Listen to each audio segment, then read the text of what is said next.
எந்தையும் தாயும் மகிழ்ந்து குலாவி இருந்ததுமில் நாடே. அவர் முந்தையராயிரம் ஆண்டுகள் வாழ்ந்து முடிந்ததுமில் நாடே.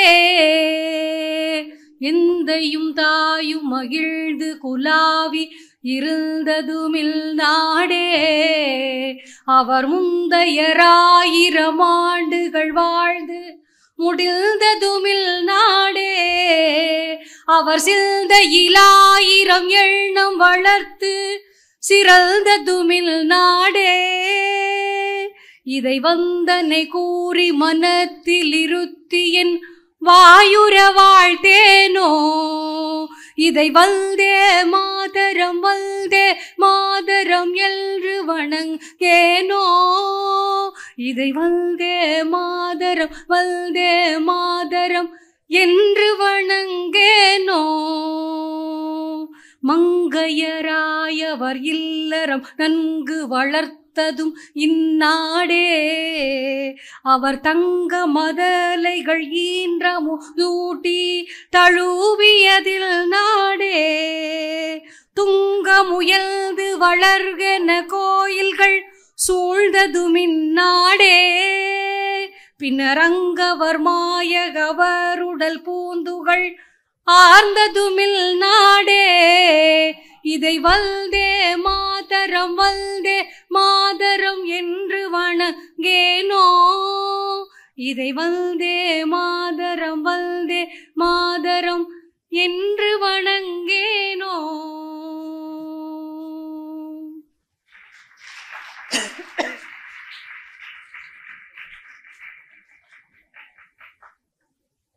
பள்ளி கல்வித்துறை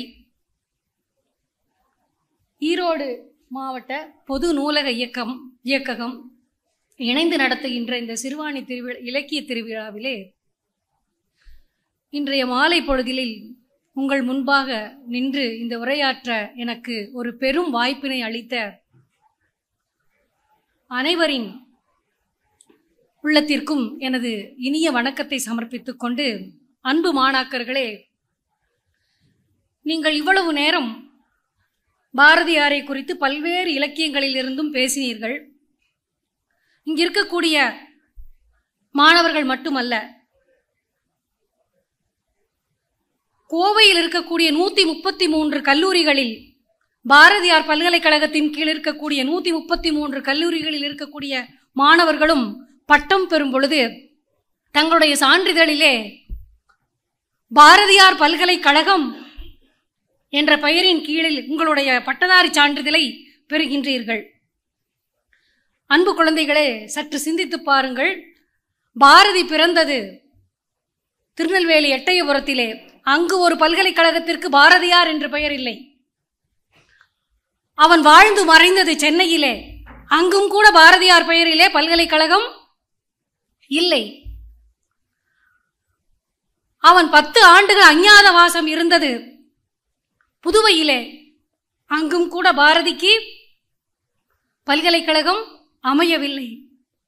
ஆனால் கொங்கு மண்ணிலே பாரதிக்கு பல்கலைக்கழகம் இருக்கிறது. அதிலே பல்லாயிரக்கணக்கான மாணவர்கள் பாரதியினுடைய பெயரின் கீழே நாம் பட்டம் பெற்று வந்திருக்கின்றோம். நம்முடைய எல்லா பட்டத்திலும் மகாகவி பாரதியாரினுடைய படமும் பாரதியார் பல்கலைக்கழகம் என்ற பெயரும் இருக்கும் என்றால் சற்று சிந்தித்து பாருங்கள். இந்த கொங்கு மண்ணுக்கும் பாரதிக்கும் என்ன அப்படி ஒரு இணக்கம், தொடர்பு? காலையிலிருந்து நீங்கள் பல்வேறு சிந்தனைகளை கேட்டுக்கொண்டிருக்கின்றீர்கள். மீண்டும் நான் அதற்குள்ளேயே போகவில்லை. இருந்தாலும் அந்த ஒரு செய்தியை நான் சொல்லிவிட்டு செல்லாமல் போக முடியாது. பாரதியினுடைய பல்வேறு முன்னெடுப்புகளை செய்தது இந்த கொங்கு மண்டலம்தான். பாரதிக்கு இயற்பெயர் சுப்பிரமணியன் என்பது நீங்கள் அறிந்ததுதான். சுப்பையா என்று அவரை வீட்டிலே செல்லமாக அழைப்பார்கள். சுப்பிரமணியன் என்பது அவருடைய இயற்பெயர். ஆனால் நாம் யாராவது இப்பொழுது அவருடைய இயற்பெயரை சொல்லி பேசுகிறோமா என்றால் கிடையாது. பாரதி என்றுதான் அழைக்கின்றோம். அந்த பாரதிக்கு பாரதி என்ற பட்டத்தை வழங்கியது எந்த மண் என்று கேட்டீர்களானால் இந்த கொங்கு மண் தான். உண்மை. இந்த செய்தியை நாம் வரலாற்றிலே பார்க்கும் பொழுது ஏன் நம்முடைய ஊரிலே இந்த பல்கலைக்கழகம் அமைந்தது என்பதற்கான விடை எனக்கு கிடைத்தது. நம்முடைய அவிநாசிக்கு அருகிலே சிவஞானம் என்றவர், பிற்காலத்திலே சிவஞான யோகிகள் என்று அழைக்கப்பட்டவர், விருதை சிவஞான யோகிகள் என்று அழைக்கப்பட்டவர், அவிநாசியிலே பிறந்த அவர் திருநெல்வேலிக்கு சென்ற பொழுது எட்டயபுரத்திலே கூடிய குருகுகதாசர் என்பவருடைய வீட்டிலே கூடிய சத்சபையிலே தான் பாரதிக்கு பாரதி என்ற பட்டம் வழங்கப்படுகிறது. அவனுடைய புலமைத்திறனை கண்டு பாரதிக்கு மட்டுமன்று வழங்கப்படவில்லை அந்த பட்டம், அவரோடு அவருடைய நண்பராகிய சோமசுந்தரம் என்பவருக்கும் அந்த பட்டம் கிடைக்கிறது. இருவருக்கும் ஒரே நாளில் கிடைத்த பட்டம் தான் அது. பாரதிக்கு பாரதி என்ற பட்டத்தை கொடுத்த மண் கொங்கு மண். அன்றிலிருந்து நமக்கு தொடங்கிவிட்டது பாரதியோடான இணக்கம். அன்பு பெரியோர்களே, பாரதியினுடைய வாழ்வையும் வாக்கையும் நாம் ஆழ்ந்து கவனிக்க வேண்டியவர்களாக இருக்கின்றோம். ஏனென்றால் தாழ்வுற்று வறுமை மிஞ்சி நாம் தடுமாறி நிற்கும் பொழுதெல்லாம் பாரதியினுடைய வாக்கு நம்மை தூக்கி விடுகின்றது. பல்வேறு நேரங்களிலே நாம் தளர்ந்து நிற்கின்ற காலங்களிலே வசந்தங்களை நோக்கி நம்மை வரவேற்று அழைத்துச் செல்வதாக பாரதியின் பாடல்கள் இருக்கின்றன. வாழ்நாள் முழுவதும் ஒரு வீட்டுக்கு கூட வாடகை கொடுக்க முடியாமல் திண்டாடிய அவனுக்குத்தான் இன்று திருநெல்வேலியிலே அவன் பிறந்த வீடு இன்று என்னவாக இருக்கிறது? நினைவு இல்லமாக இருக்கிறது. ஒரு ஒட்டு குடித்தனமாக 10 குடித்தனங்கள் ஒன்றாக இருந்த திருவல்லிக்கேணியிலே பார்த்தசாரதி கோயிலுக்கு பின்புறமாக இருக்கக்கூடிய அந்த 10 குடித்தனங்கள் ஒன்றாக இருந்த அந்த வீடு இன்று அரசு நினைவில்லமாக இருக்கின்றது. புதுவையிலே 10 ஆண்டுகள் வாழ்ந்தான் அல்லவா ஈஸ்வரன் தர்மராஜா கோயில் வீதி, அதுவும் ஒரு வாடகை வீடுதான். அவன் வாடகை வீடு எந்தெந்த இடங்களிலெல்லாம் குடியிருந்தானோ அந்த வீடுகள் எல்லாம் இன்று அரசு நினைவு இல்லங்களாக நாம் போற்றி வணங்கி கொண்டிருக்கின்றோம். அப்படிப்பட்ட ஒரு யுக கவிஞனை குறித்து நாம் சிந்திக்க வேண்டாமா? அவனுடைய வாழ்வும் வாக்கும் நமக்கு என்ன சொல்லி சென்றிருக்கிறது? ஏன் கொங்கு மண்ணிலே இந்த இலக்கிய திருவிழாவிலே பாரதியை குறித்து ஒரு நேரத்தை ஒதுக்கி நமக்கு கொடுத்திருக்கிறார்கள் என்று நாம் பார்க்க வேண்டாமா? அன்பு பெரியோர்களே, இந்த ஈரோடு வாழ் மக்களுடைய திருப்பாதங்களை நான் பலமுறை தொட்டு தொட்டு வணங்கிக் கொள்ளுகின்றேன். காலையிலேயே நம்முடைய ஸ்டாலின் ஐயா பேசும் பொழுது, சகோதரர் ஸ்டாலின் குணசேகரன் ஐயா பேசும் பொழுது, பல்வேறு புத்தக திருவிழாக்களை செய்தவர். சேக்கிழார் தன்னுடைய காலத்திலே 63 நாயன்மார்களுடைய சரித்திரத்தை எல்லாம் தொகுத்து எழுத வேண்டும் என்று ஆணை அவருக்கு குலோத்துங்க சோழனிடமிருந்து கிடைத்த பொழுது தரவுகளுக்காக அவர் பல்வேறு இடங்களை தேடினார். அவருக்காவது ஒரு தரவு இருந்தது. என்ன என்று கேட்டால் 7ஆம் நூற்றாண்டிலே சுந்தரமூர்த்தி சுவாமிகள் பாடிய திருத்தொண்ட தொகையும் 11ஆம் நூற்றாண்டிலே நம்பியாண்டார் நம்பிகள் பாடிய திருத்தொண்டர் திருவந்தாதியும் இருந்தன. 63 நாயன்மார்கள் இருந்தார்கள் இந்த பூமியிலே, அவர்களுக்கு ஒரு வரலாறு இருக்கிறது என்று அதை வைத்துக் கொண்டு புனைந்து இன்னும் பெரிய புராணமாக அவரால் ஆக்க முடிந்தது. ஆனால் இந்தியாவிலே தமிழகத்திற்கு சுதந்திர போராட்டத்தில் என்ன பங்கு என்று கேட்டுவிட்டார்கள் இந்திய பாராளுமன்றத்திலே. அந்த ஒற்றை கேள்வியை பொறுக்க முடியாமல் அவருடைய பாதம் தமிழகம் முழுக்க தேடி பல்வேறு சுதந்திர போராட்ட வீரர்களினுடைய பங்களிப்பை எல்லாம் திரட்டி எடுத்து வெளியில் தெரியாத வேர்களை எல்லாம் மக்கள் முன்பாக காட்சிப்படுத்தி 2 பாகங்களாக விடுதலை வேள்வியில் தமிழகம் என்ற நூலை தொகுத்து கொடுத்த ஐயா அவர்கள் இன்று காலையிலே பேசும் பொழுது, திருவிழாக்களுக்காக நாம் பல்வேறு நேரங்களில் நம் குழந்தை குட்டிகளோடு நம் குடும்பத்தில் தட்டாமல் கொடைக்கு சென்று வரக்கூடிய ஒரு பழக்கமுடையவர்கள் தமிழர்கள். எனவே புத்தக கண்காட்சி என்று வைக்கக்கூடாது, புத்தக திருவிழா என்று வைக்க வேண்டும். திருவிழா என்றால் அது நம்முடைய உணர்வு, உரிமை, நமக்கான இடம். எனவே குடும்பத்தோடு வருவோம் என்று. அது கண்காட்சி என்றால் யார் வேண்டுமானாலும் வரலாம் போகலாம், கண்ணுக்கு காட்சி அல்ல, அறிவுக்கு விருந்து என்று புத்தக திருவிழா என்று அவர் வைத்து நடத்தினார். அவர் இன்று காலையிலே பேசும் பொழுது சக்திதாசனின் ஈரோட்டு யாத்திரை என்ற கட்டுரை பற்றி பேசினார். சுதேசமித்திரனிலே பாரதி இறப்பதற்கு 10 நாட்களுக்கு முன்பாக வெளிவந்த கட்டுரை.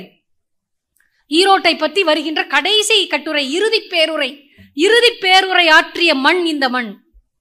பாரதி என்ற யுகக்கவிஞனுடைய இறுதி பேருரையை பெற்ற மண் இந்த மண்.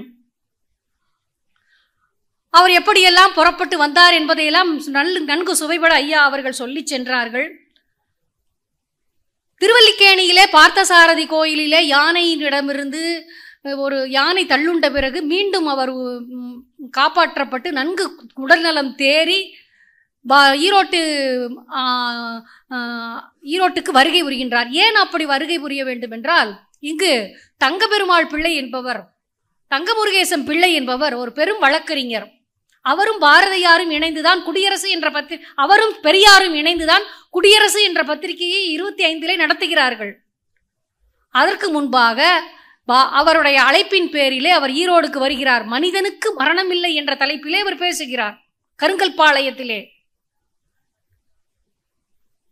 அப்படி அவர் பேசி முடித்துவிட்டு போகும் பொழுது சப்த நாடியும் ஒடுங்கி அனைவரும் அவருடைய பேச்சிலே மயங்கி கிடந்து அமர்ந்து இருக்கும் பொழுது, மீண்டும் நீங்கள் மறுநாள் எங்களிடத்திலே பேச வேண்டும், இப்பொழுதே புறப்படக்கூடாது என்று அவர்கள் கேட்டுக்கொள்ள, மறுநாளும் இங்கிருந்து இங்க இருக்கக்கூடிய காரை வாய்க்கால் பகுதியிலே இந்தியாவின் எதிர்காலம் என்ற தலைப்பிலே மீண்டும் பேசுகின்றார்.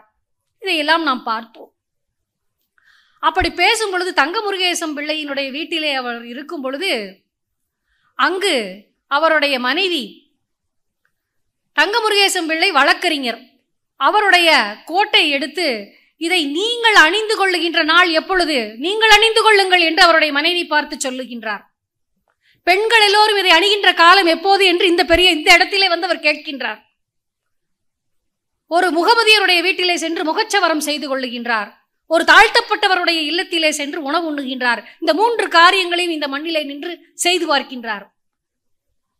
இதை செய்துவிட்டு இறுதியாக கேட்கின்றார் இந்த மண்ணில் இருக்கக்கூடிய மக்களை நோக்கி, ஒவ்வொரு வீட்டிலும் எதிர்காலத்திலே தீப்பெட்டி எப்படி அவசியமாக வைத்திருக்கிறீர்களோ, தீப்பெட்டியை போல எனது பாடல்கள் தேவைப்படும், உங்களுக்கு அவசியமாக வைத்திருப்பீர்கள்.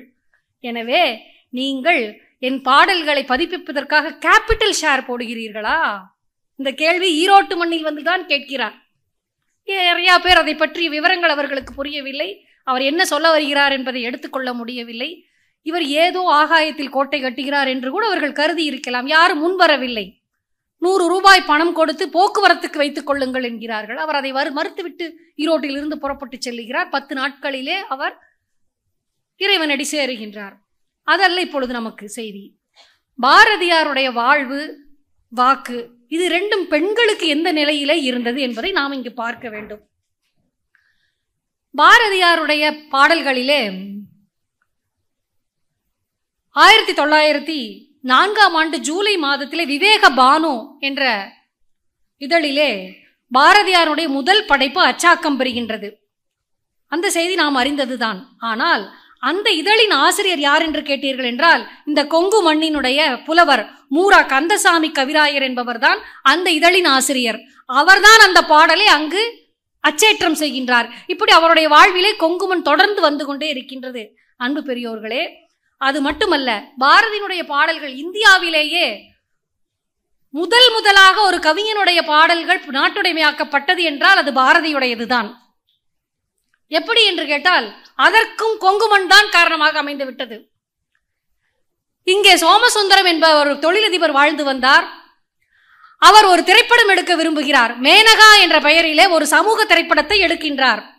அந்த திரைப்படத்திலே TKA சகோதரர்கள் நடிக்கின்றார்கள். அதிலே பாரதியினுடைய ஒரு பாடலை பயன்படுத்துகிறார்கள். வாழ்க நிரந்தரம் வாழ்க தமிழ் மொழி வாழிய வாழியவே, வானமளந்ததனை துமளந்திடும் வன்மொழி வாழியவே, ஏழ்கடல் வைப்பினும் தன் மனம் வீசி இசை கொண்டு வாழியவே, எங்கள் தமிழ் மொழி என்றென்றும் வாழியவே, சூழ்கலி நீங்க தமிழ் மொழி ஓங்க துலங்குக வையகமே, தொல்லை வினை தரு தொல்லையகன்று சுடர்க தமிழ்நாடே, வாழ்க நிரந்தரம் வாழ்க தமிழ் மொழி வாழிய வாழியவே, வானமறிந்ததனை துமறிந்திடும் வன்மொழி வாழியவே. இந்த பாடலை பள்ளி பெண்கள் பாடுவதைப் போல அமைத்து விடுகிறார்கள். உடனடியாக ஒருவர் வழக்கு தொடுக்கின்றார். நான் இதற்கெல்லாம் உடமஸ்தன் நான் தான். ஒருவர் குதிக்கிறார். AVM மெய்யப்ப செட்டியார் என்பவர், நீங்கள் அறிந்தவர்தான். இந்த கதைகளுக்கெல்லாம் நான் போகவில்லை. ஆனால் கொங்குமண் அந்த நேரத்திலே ஒரு வழக்கைக்கு தயாராகிறது. கோவை நீதிமன்றத்திலே பாரதியினுடைய பாடல்களை யார் உரிமஸ்தர்கள் என்ற வழக்கு நடந்தது. கோவையினுடைய மாவட்ட ஆட்சியர் சட்டசபைக்கு அழைக்கப்பட்டு இங்கு என்ன நடக்கிறது என்ற விவரங்கள் கோரப்பட்டார். அவினாசிலிங்கம் செட்டியார் அவர்கள் ஐயா என்று நாம் மரியாதையோடு அழைக்கின்றோம் அல்லவா, கல்வி தந்தை. அவர் இதிலே நின்று ஓமந்தூர் அவரிடம் சொல்லி பெரியசாமி தூரன் போன்றவர்கள் எல்லாம் முன்னெடுத்து பாரதியினுடைய படைப்பை மீட்கிறார்கள் அவர்களிடமிருந்து. முதலில் அரசுடைமை ஆகிறது பாரதியினுடைய பாடல்கள். அரசுடைமை ஆகி 6 ஆண்டுகள் தூங்கி கிடந்தன அந்த பாடல்கள். தீப்பொறி பறக்கின்ற ஒவ்வொரு பாடலும் 6 ஆண்டுகள் தூங்கி கிடந்தன. பல முறை தடைகளை சந்தித்த பாடல்கள். ஒவ்வொரு பாடலும் அரசு, பிரெஞ்சு அரசால், பிரிட்டிஷ் அரசால், இந்திய அரசால், தமிழக அரசால் என்று பல்முறை தடை வாங்கிய பாடல்கள். நினைத்து பாருங்கள், 6 ஆண்டுகள் வெளிவரவில்லை. மீண்டும் அது நாட்டுடைமையாக்கப்பட்டு இப்பொழுது நாம் அதை பாடிக்கொண்டிருக்கின்றோம். அன்பு பெரியோர்களே, நாம் காப்புரிமையை குறித்து நாம் இங்கே சிந்தித்தாலும் கூட அதற்கெல்லாம் காரணமாக அமைந்தது கொங்குமண் என்பதற்காக நான் அதை சொல்ல வேண்டி வந்தது. தனிநபர்களிடமிருந்து அரசுடைமை ஆக்கப்பட்ட அந்த நூல், அதற்கு பிறகுதான் மக்கள் மத்தியிலே யார் வேண்டுமானாலும் பாரதியினுடைய பாடல்களை எடுத்து பயன்படுத்தக்கூடிய ஒரு நிலைக்கு நாம் வந்தோம். அவன் அதை எப்பொழுது சொன்னான் தெரியுமா? தன்னுடைய வாழ்விலே அவன் அதை சொல்லும் பொழுதெல்லாம் முக்கியமாக அவன் வாழ்வில் இருந்த பெண்கள் என்று பார்த்தோமையானால், அவன் தாய் 5 வயதிலேயே இறந்து விட்டாள். தாயை இழந்த துக்கம் கடைசி வாழ்நாளினுடைய கடைசி வரை அவனுக்கு இருந்தது. இளம் வயதிலேயே தெருவில் நடந்து போகும் பொழுது தாயற்ற ஒரு குழந்தை அவன் முன்பு வந்து விட்டால் திக்கற்று நிற்கும் அந்த குழந்தையை பார்த்து இவன் கண்ணீரில் கதற தொடங்கி விடுவான். அம்மா அம்மா என்று வானத்தை நோக்கி அழுவான். அப்படி ஒரு தாயின் மீது கொண்ட அன்புடையவன். வாழ்நாள் முழுக்க தன்னை சக்திதாசன் என்றும் காளிதாசன் என்றும் அழைத்து கொண்டவன். வங்காளத்தினுடைய வாழ்வனுக்கு மிகவும் பிடித்திருந்ததால் காளி வழிபாடை மிக எளிமையாக எடுத்துக்கொண்டான். பல பாடல்கள் உங்களுக்கு தெரிந்ததுதான். யாதுமாகி நின்றாய் காளி, எங்கும் நீ நிறைந்தாய், தீது நன்மை எல்லாம் காளி தெய்வ லீலை என்றோ, இப்படித்தான் ஆரம்பிப்பான் எதையுமே. அப்படிப்பட்ட அந்த பாரதி தன்னுடைய வாழ்விலே செல்லம்மாவை 14 வயதிலே திருமணம் செய்கின்றான். காசிக்கு சென்று விடுகிறான் படிப்பதற்கு. பிறகு திரும்ப வந்து அவனுடைய குடும்ப வாழ்வை தொடங்குகின்றான். அவனுக்கு 2 பெண் குழந்தைகள், தங்கம்மா பாரதி, செல்லம்மா பாரதி. மீண்டும் இந்தியா பத்திரிகையில் அவன் பணியாற்றுகின்றான். அப்படி பணியாற்றும் பொழுது இந்த உலகத்துக்கு வேண்டிய அனைத்து பாடல்களையும் பாடத் தொடங்கி விடுகின்றான். எந்த ஒரு கொடுமையை கண்டும் அவன் சும்மா இருப்பதில்லை. சொந்த வாழ்வுக்கான வாழ்க்கையை மட்டும் அவன் பார்த்து கொண்டிருந்தால் இத்தனை கவலைகள், இத்தனை துன்பங்களை அவன் அடைந்திருக்க வேண்டியதே இல்லை. 1921 செப்டம்பர் 11 பின்னிரவு அல்லது 1921 செப்டம்பர் 12 அதிகாலை, 2இல் எது வேண்டுமானாலும் வைத்துக் கொள்ளலாம், திருவல்லிக்கேணி குடியிருப்பிலே பாரதி காலமாகி விடுகிறான் என்று நாம் படிக்கின்றோம். அவனை மகாகவி என்று, ஒரு யுகத்தின் குரல் என்றெல்லாம் நாம் இன்று போற்றிக் கொண்டிருக்கின்றோம். 39 ஆண்டுகளே வாழ்ந்த அந்த பாரதி யாராலும் நினைத்து பார்க்க முடியாத முற்போக்கு குரலுக்கு, கலக குரலுக்கு, பெண்களுக்கு யாருமே இதுவரை தொட்டு தொடாத பெண்களுக்கு தேவையான சிந்தனைகளுக்கான முதல் குரலாக அவன் குரல் அமைந்து விடுகிறது. ஒரு கவிஞன் தானே, தாகூர் இல்லையா, அவர் நோபல் பரிசை பெறவில்லையா, எனக்கும் நோபல் கிடைக்கலாம் என்று அவன் முன்னேறி இருக்கலாம். பல காப்பியங்களை நிழலிலே அமர்ந்து பொறுமையாக வடித்து சாகுந்தலம் காளிதாசம் போல வடித்துக் கொண்டிருக்கலாமே.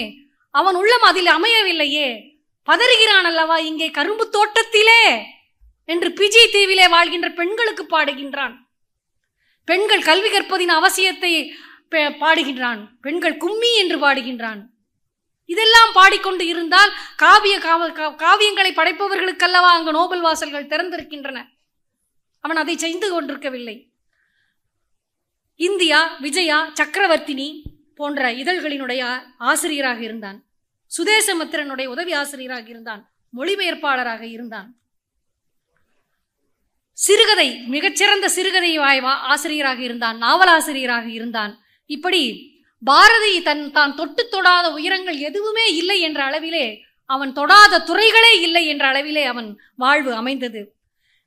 அவன் வாழ்விலே போற்றிய ஒரு பெண் என்றால் இலக்கியத்திலே ஔவையாரை சொல்லலாம்.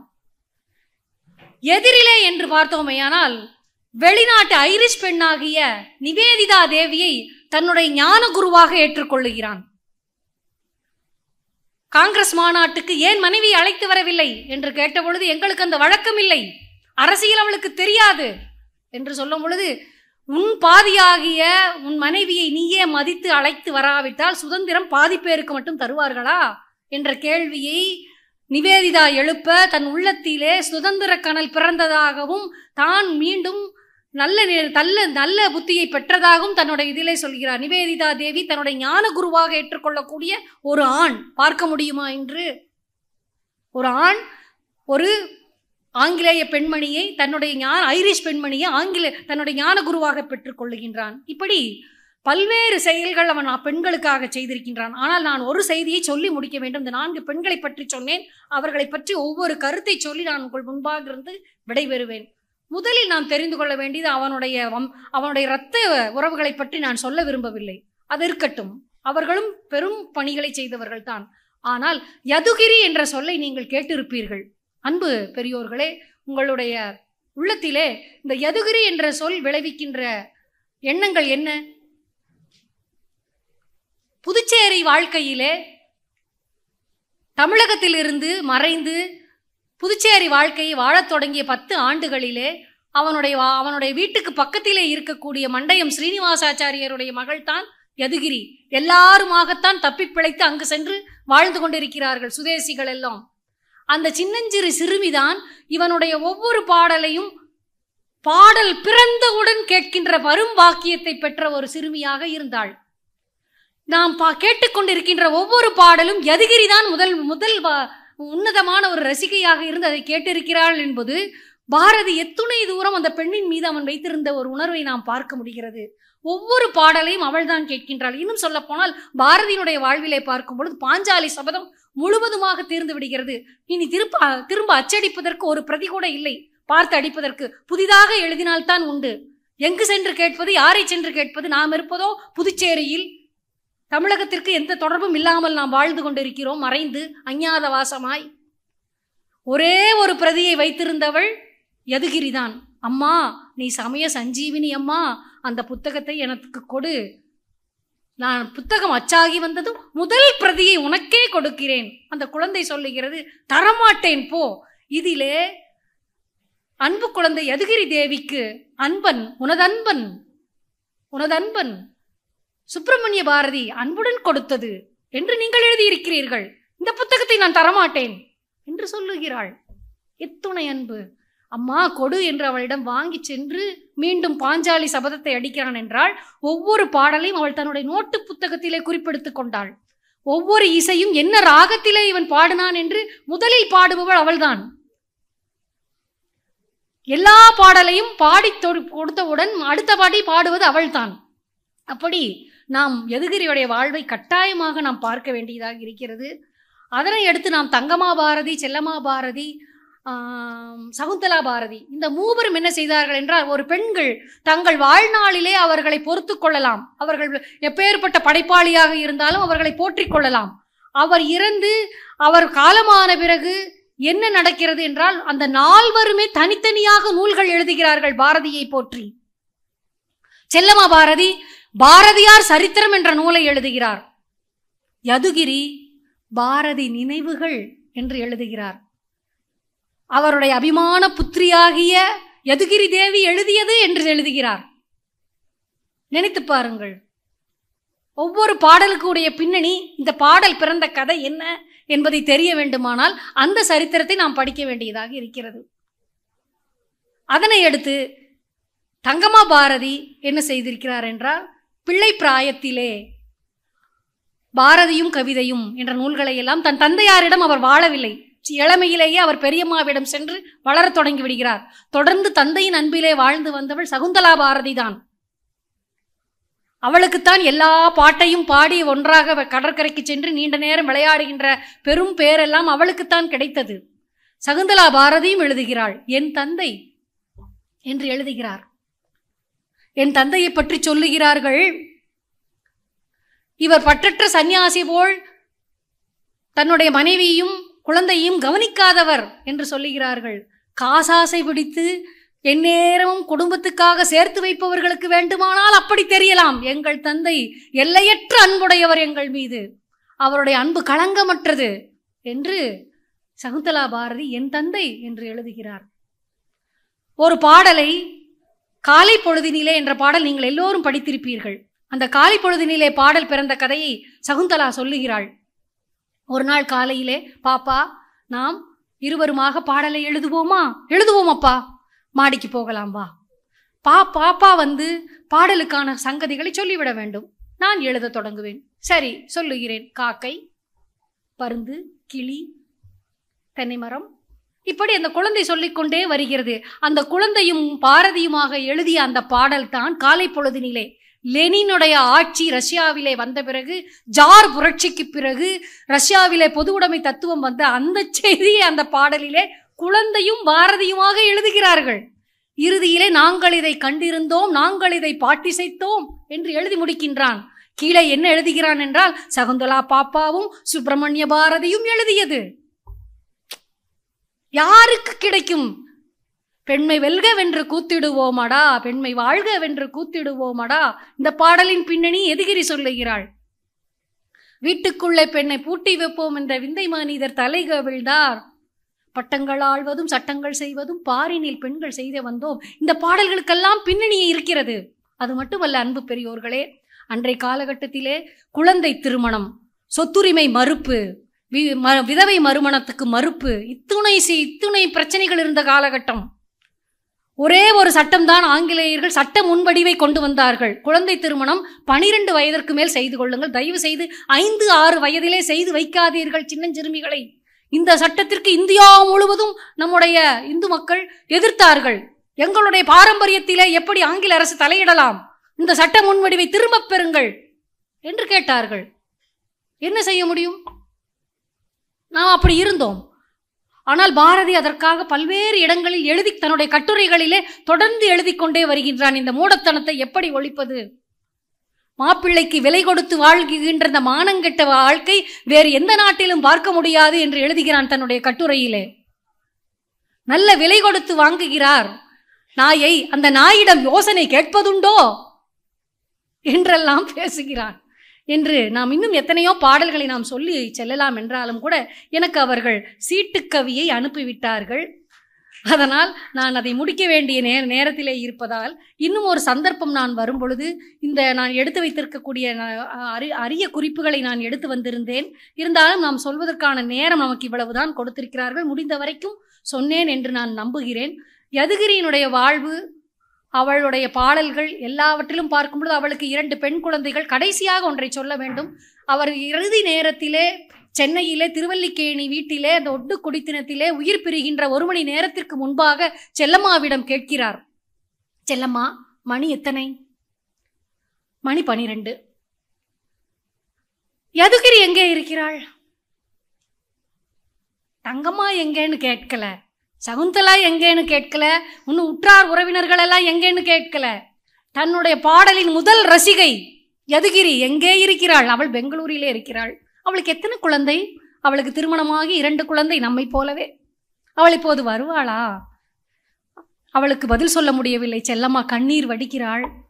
பாரதியே சொல்லுகிறார், அவளுக்கு எங்கே வர முடியும்? குழந்தை எங்கோ சௌக்கியமாக இருக்கட்டும். பாரதி சொல்லி ஆசீர்வாதம் செய்து முடித்தது யதுகிரிக்குத்தான். 1 மணி நேரத்திலே பாரதியினுடைய உயிர் இறைவன் திருவடியை அடைகிறது. இது செல்லம்மாவும் சொல்லுகிறார் இந்த செய்தியை, யதுகிரியும் தன்னுடைய நூலிலே சொல்லுகின்றார். யாரும் கட்டுக்கதை அளக்கவில்லை, இருந்தவர்களும் கேட்டவர்களும் அதை சொல்லுகின்றார்கள். இப்படி பாரதியினுடைய வாழ்வு முழுக்க இந்த பெண்கள் இருந்தார்கள். அன்னி பெசன்ட் அம்மையாருடைய வாழ்நாள் முழுக்கவும் அன்னி பெசன்ட்டினுடைய வாதத்திற்கு எதிர்வாதத்தை புரிந்தவர் தான் நம்முடைய பாரதி. பொன்வால் நரி என்று அன்னி பெசன்ட்டை ஒரு குறிப்பு பொருளை வைத்து திட்டக்கூட செய்தார் பாரதி. பொன்வால் நரி, டாக்ஸ் வித் கோல்டன் டெயில் என்று அந்த கட்டுரை எழுதினார். ஆனால் அவர் புதுவையிலிருந்து வந்தவுடன் அவரை கைது செய்த பொழுது முதல் ஆளாக போராட்டத்தில் குதித்து அவரை வெளிக்கொண்டு வருவதற்கான பல்வேறு பணிகளை செய்தவள் ஆனி பெசன்ட். இந்த முரண்களை எல்லாம் நாம் இந்த இலக்கியத்திலே பார்க்கின்றோம். ஒவ்வொரு பாடலுக்கும் பின்னணிகளை நாம் பார்த்து கொண்டே வந்தால் இந்த மனிதன் என்னவெல்லாம் செய்து விட்டான். மூடத்தனத்திற்கு எதிராக வாழ்நாள் முழுவதும் தன்னுடைய வாழ்விலே அவன் செய்தான்.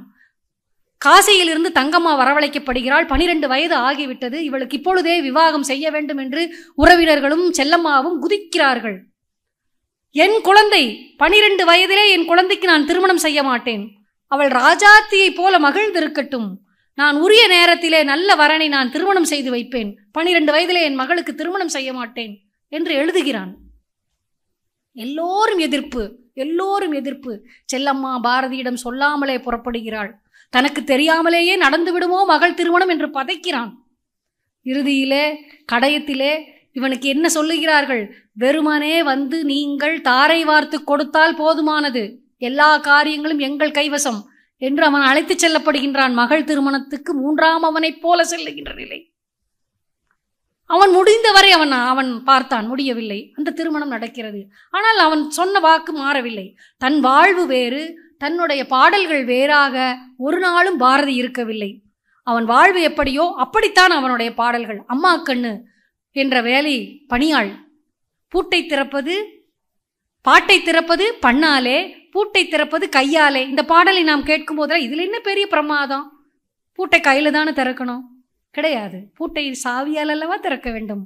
ஒரு முறை யாராலும் திறக்க முடியாமல் எல்லோரும் வெளியில் நிற்கிறார்கள். அந்த பூட்டு அம்மா கண்ணுவால் உடைக்கப்படுகிறதுனா ஒரு 2 இழுப்பு இழுத்தொன்னையே உடஞ்சிருது. அவ்வளவு பலசாலியவ. பெருமை தாங்க முடியாம பாட்டை திறப்பது பண்ணாலே, பூட்டை திறப்பது கையாலே என்று அம்மா கண்ணுவை கூட நினைத்து பாடுகிறான். அப்படிப்பட்ட பெண்மையை போற்றிய, இதுவரைக்கும் பெண்ணுக்கான முதல் குரலாக இந்தியாவில் ஒலித்த, பல்வேறு பிற்காலத்திலே நமக்கு பல்வேறு சட்டங்கள் வருவதற்கு காரணமாக சொத்துரிமையிலே எந்த அளவுக்கு முழு பங்கும் கொடுக்க வேண்டும் பெண்களுக்கு என்று அவன் சொல்லுகின்றான். இன்னும் சொல்ல போனால் கல்வி கல்வி கல்வி கல்வி இல்லை என்றால் இவர்களுக்கு என்ன செய்ய முடியும்? நாளை ஒருவேளை இவர்கள் தனித்து வாழ வேண்டும் என்ற விருப்பப்பட்டாலும் கூட இவர்களிடத்திலே கல்வி இருக்க வேண்டும் என்று மிக பரிவோடு நினைத்து பார்க்கின்றான். எதிர்காலத்திலே நவீன காலம் புதுமை பெண் என்ற ஒரு பாடலை நீங்கள் எடுத்து பார்த்தீர்களானால் எதிர்கால பெண்களினுடைய நிலை என்னவெல்லாம் ஆகும் என்பதை அவன் அப்பொழுதே தீர்க்க தரிசனமாக சிந்திக்கிறான். அந்த காலகட்டத்திலே இவர்களுக்கு கல்வி இல்லாமல் இந்த வாழ்வை வாழ முடியாது. பொருளாதார சுதந்திரத்தை இவர்கள் அடைந்தால்தான் இவருடைய சுயவாழ்விலே விடுதலை அடைய முடியும் என்பதை அந்த பாடலிலே அவன் எழுதி செல்லுகின்றான். அன்பு பெரியோர்களே, பாரதியினுடைய வாழ்வும் வாக்கும் வேறாக இருக்கவில்லை. அவன் வாக்கு என்னவோ அதுவே வாழ்வாக அமைந்தது என்று சொல்லி இந்த உரையை பாரதியினுடைய திருவடியை வணங்கி நிறைவு செய்கின்றேன். நல்லதோர் வீணை செய்தே அதை நலங்கெட பொழுதியில் எறிவதுண்டோ, சொல்லடி சிவசக்தி என்னை சுடர்மிகும் அறிவுடல் படைத்து விட்டாய், வல்லமை தாராயோ இந்த மாநிலம் பயனுற வாழ்வதற்கே, சொல்லடி சிவசக்தி நில சுமையென வாழ்ந்திட புரிகுவையோ, நல்லதோர் வீணை செய்தே அதை நலங்கெட பொழுதியில் எறிவதுண்டோ. நன்றி.